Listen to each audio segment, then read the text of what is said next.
right, SL Maths May 2015 paper 1, time zone 1. Let f of x equal px squared plus 10 minus px plus 5 quarters p minus 5. Ugly, but what is it? X squared, x, constant term. It's not so bad after all, it's just a quadratic. We could also pick that up when we get to part A and read the question. Show that the discriminant of f of x is 100 take 4p squared. Okay, well this is pretty easy. What's a discriminant? The bit under the square root sign in our quadratic formula. That's right, b squared minus 4ac. Discriminant equals, let's substitute in what we know. B is 10 take p. I need to square that. Minus 4. A is p. And C is this ugly 5 quarters p minus 5. Let's go ahead and do some expansion. Don't forget how to expand these.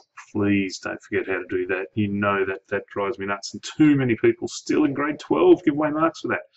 Not you guys though. You're all over it, I know. Alright, so the first term squared, 10 squared is 100. Minus 2 by the first by the second, so that's minus 20p. Plus the second term squared, p squared. 4p times 5 over 4p. Remember this is negative 4p. The 4's are going to cancel. I'm going to have negative 5p squared. Finally, negative 4p multiplied by negative 5, and negative by negative makes a positive. 5 4s are 20, so that's going to be plus 20p. This will hopefully all come out nicely. Oh, look, minus 20p plus 20p.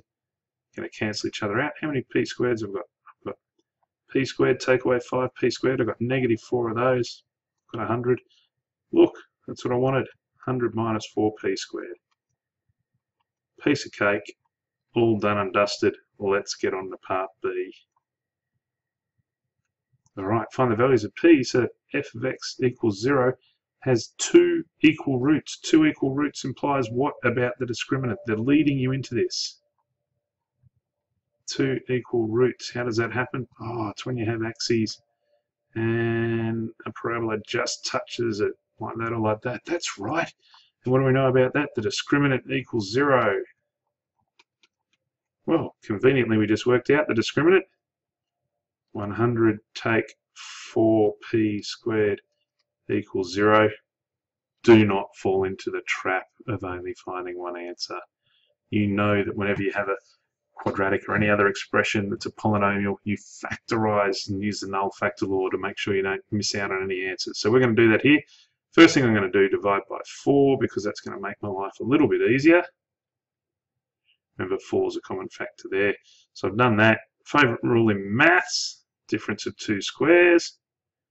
5 plus p, 5 minus p, doesn't really matter which way you do it. By the null factor law, at least one of those brackets must be equal to 0 if this is going to be true. If 5 plus p equals 0, I get p equaling negative 5. Or if 5 minus p equals 0, I get p equaling 5. And there are your two possible answers. Love the discriminant questions. You know they're coming. Practice them lots. Make sure you can nail them. See you in the next one.